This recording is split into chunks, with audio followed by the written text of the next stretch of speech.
Hello everyone, DonTheCrown here on the review build for Diablo 4, and today let's talk about Undercity. This is a new mechanic that you're going to be able to farm and target farm specific gear. This is something you're going to unlock pretty early on in the campaign. You can do it basically from like mid-game all the way to the very end game.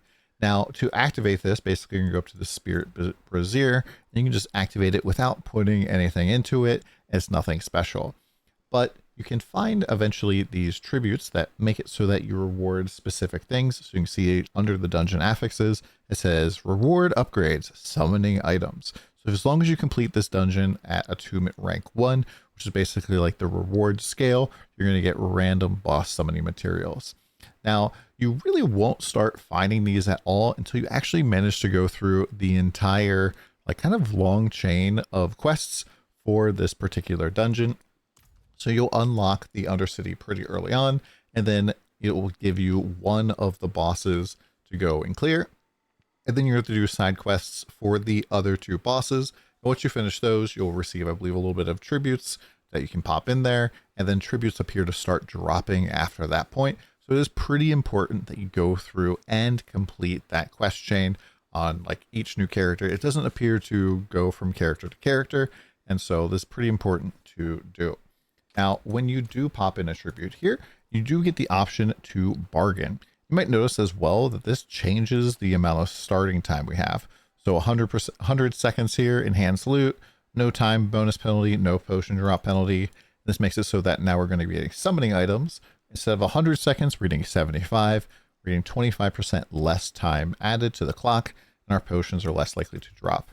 Also, we can make it so that we can spend a little bit of resources and force items to have particular, interesting stuff to them. So like only uniques that are specific to my class will drop. This doesn't necessarily guarantee that uniques will drop, but kind of forces them to be my class, or you can force them to be any class instead, which I think is pretty cool.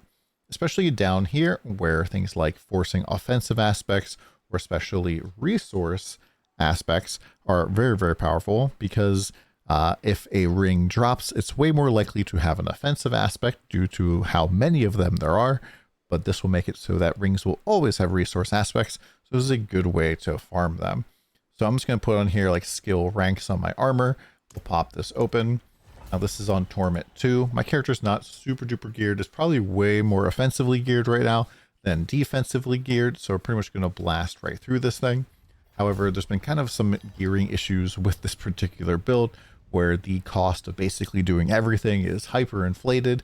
And so it would take me like several hours to masterwork out basically one piece of gear, which is just kind of a pain. Now to start off every Undercity, there's gonna be 3 floors. You have your time clock here. You can see your attunement, like kind of rewards going on here.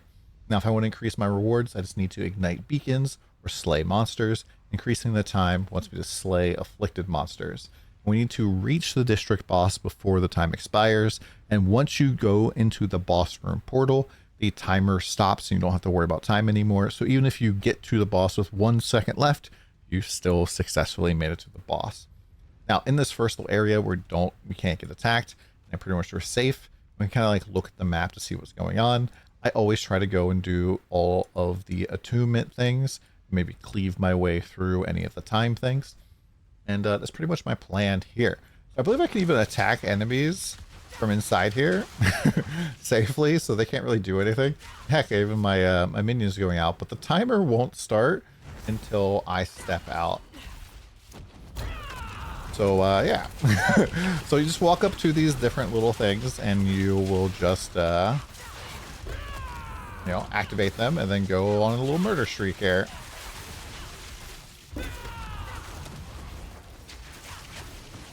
And having a build that can, spam movement skills or move very quickly can be rather nice for this, especially if you're just like repeatedly farming these and you like want to make sure you're getting all the kills and stuff. It's a pretty good way to, have a speed farming build.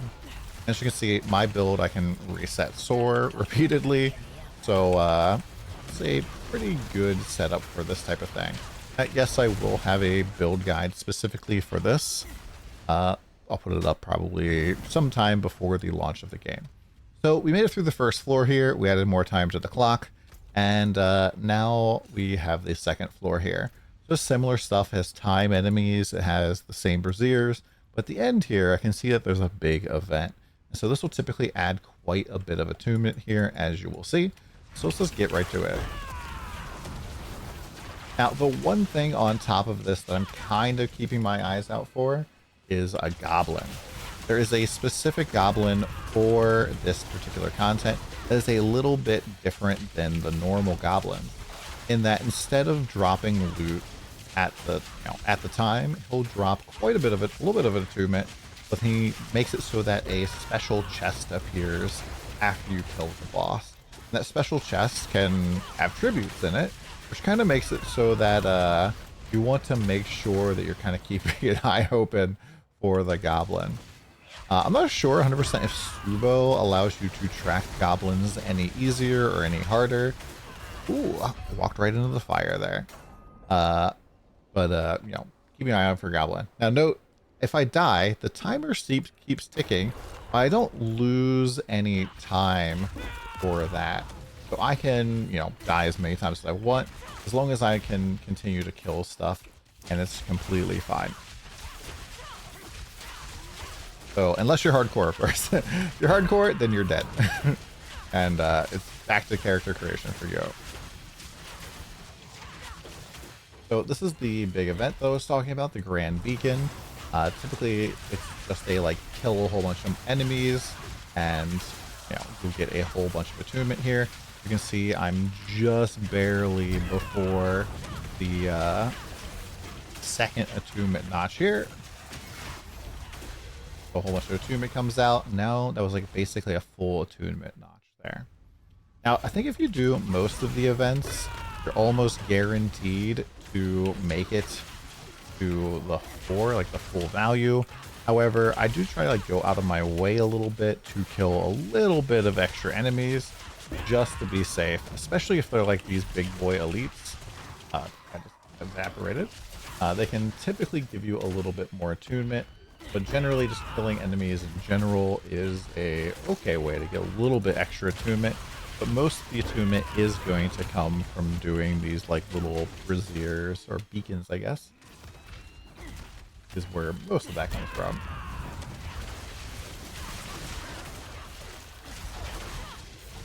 So far, it's been pretty easy, except for that one death to Explodey. On death, always the most dangerous thing in ARPG. And as you can see now, our beacon, or our reward has been capped out.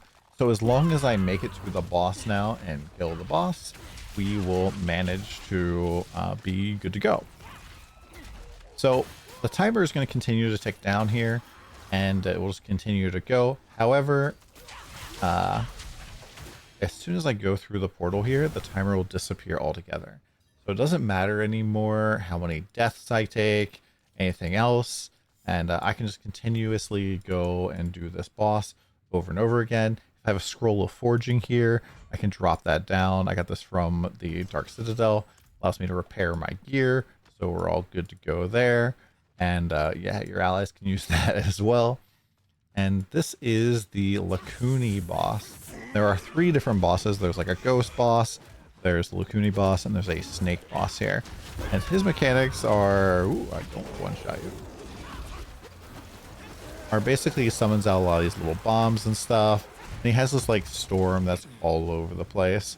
But generally, I think that this guy's pretty straightforward. It's kind of just like a smackdown here. Surprisingly, the outer ring doesn't insta-gib you right away. As you can see, it did hurt, kind of bad. But yeah, pretty easy, simple boss. The other bosses kind of do have a little bit of mechanics, which I might make a video about specifically. As you can see here, afterwards, we do have this chest to pop open, and a whole bunch of loot pops out.